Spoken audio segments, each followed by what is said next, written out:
Sumainyo ang Panginoon. At sumayo rin. Ang mabuting balita ng Panginoon ayon kay San Lucas.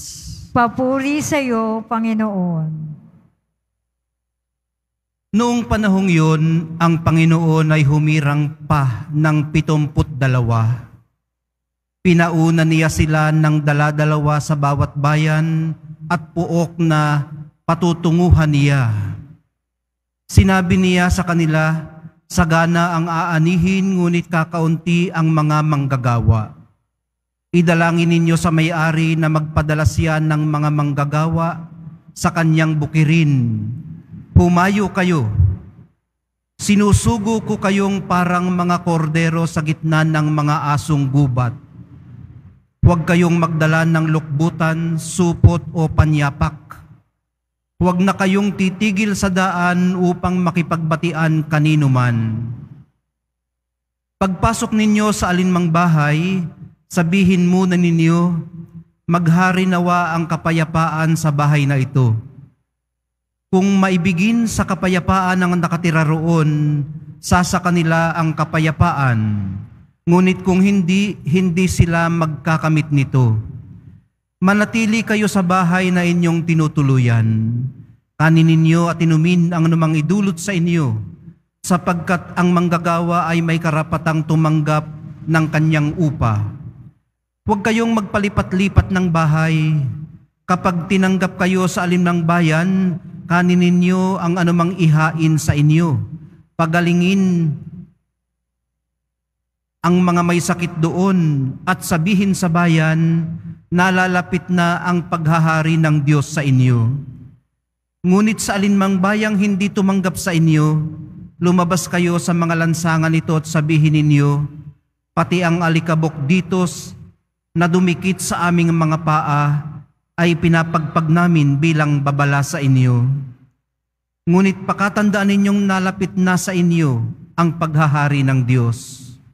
Sinasabi ko sa inyo, sa araw ng paghukom ay higit na mabigat ang kaparusahan ng mga tao sa bayang yaon kaysa dinanas ng mga taga Sodoma. Ang mabuting balita ng Panginoon. Pinupuri ka namin, Panginoong Hesukristo. Magsiupo ang lahat. Good morning po. Kahapon pa tinetema ng ating mga pagbasa ang mensaheng hatid ng mahal na poong Jesus Nazareno na may sense of urgency. Mayroong pagmamadali. Wala nang pagdadalawang isip at pagkikibit-balikat. Wala nang pagpapatumpik-tumpik at pag-uurong-sulong. Kailangan ng sagutan ang panawagan ng ating panahon na maging daluyang parang ilog ng awa at pag-ibig ng Diyos, na umaagos naman mula sa kanyang mabathalang puso. Mabathalang awa.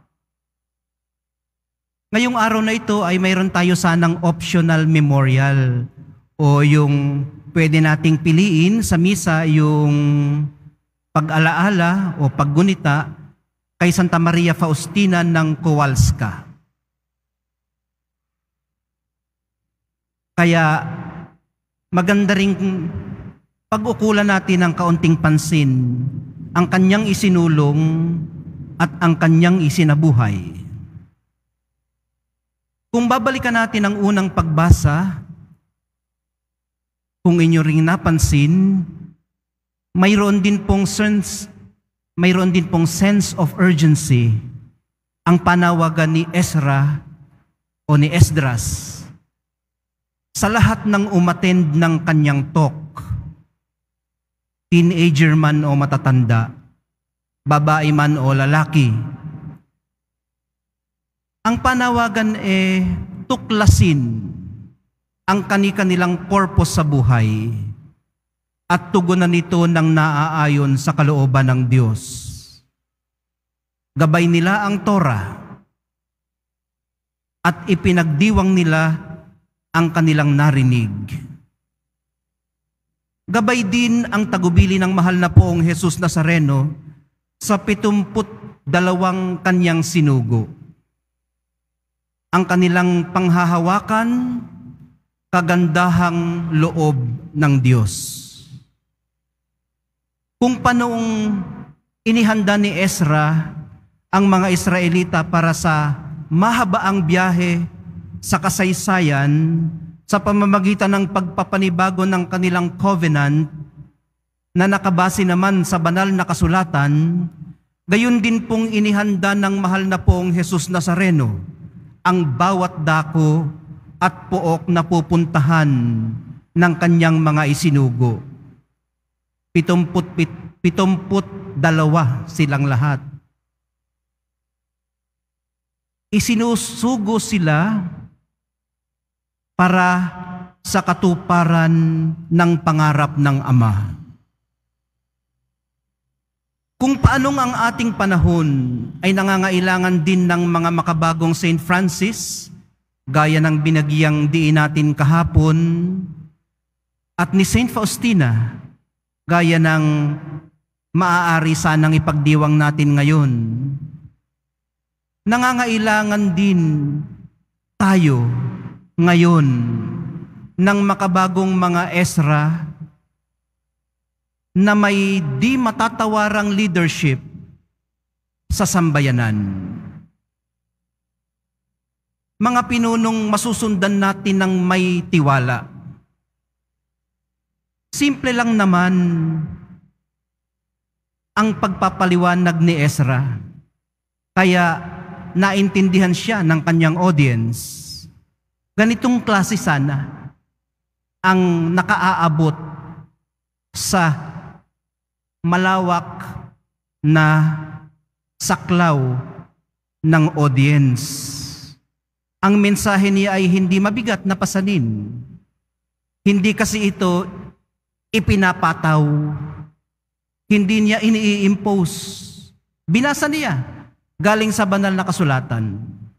At yung binasa niya ay may sarili ng kakayanan na magkaroon ng impact sa mga makakarinig. Hindi siya ang pinagmumulan. Ang mensahe niya ay magaan lang, gabay at panuto sa pang-araw-araw na pamumuhay. Nang mapansin niya na lumuluha ang kanyang audience sa pagsisisi, sa tonong may malasakit, hinimok niya silang magsaya at magdiwang. Hindi dahil hindi siya komportable sa luha at sa pagsisisi, kundi dahil ang natural lamang na tugon sa pagkarinig ng salita ng Diyos ay pagsasaya at pagdiriwang. Kahit na ikaw ay nabagabag, nagsasaya ka at nagdiriwang dahil ikaw ay nabagabag ng mensahe ng salita ng Diyos. Ibig sabihin niyon, tumatalab pa, naaabot ka pa ng Diyos. Marami pang dapat ipagsaya at ipagdiwang, lalo na kung nabubuhay tayo sa ilalim ng pamamatnubay ng Diyos. Sa banal na Eucharistia, minamahal kong mga kapatid, naririyan ang kanyang buhay na presensya para tustusan tayo sa commitment nating ito. Hindi po biro ang maging co-responsible ng mahal na poong Jesus Nazareno sa pagbubuo ng bayan ng Diyos. At yung sinasabi natin na kanina na mga maaasahang mga leader ay isa lamang bahagi rin ng bayan ng Diyos. Kayo, ang majority, kayo, tayo, ikaw at ako, ang bumubuo ng bayan ng Diyos. Ang kaigihan po nito ay hindi lamang ikaw o ako ang katuwang ng mahal na poong Jesus Nazareno. Lahat po tayo'y nakikibahagi sa adhikaing ito ng pagsasakatuparan ng pangarap ng Ama sa patuloy nating pagsunod sa mga yapak ng Panginoong Hesus, sa gabay naman ng Espiritong Banal. Lahat tayo ay may bahagi rito. At sa paggampan natin ng ating mga bahagi, hindi po masasabi na ang bahagi mo ay mas importante sa bahagi ko o ang bahagi ko ay mas mataas sa bahagi mo. Dahil sa katawan ni Kristo, lahat ng nakikibahagi ay na-enjoy ang pagkakapantay-pantay. Kung inyong mapansin, lumingalinga ka lang sa iyong paligid, o kahit sabihin na natin ang diretsyohan, hindi lahat ng katabi mo riyan ay mabango o maganda ang bihis. May maaamoy at may maaamoy ka. Sa katabi ng nakabarong Tagalog, planchado ang damit, may mabangong ini-spray, ay gusgusin. Pero sa dulang ng Ama, paano ka man dumating, ano man ang nagtulak sa iyo para umuwi dito sa tahanan ng mahal na poong Jesus Nazareno, lahat tayo ay pantay-pantay, ine-enjoy ang pagiging iisang kapwa natin because we share the same humanity.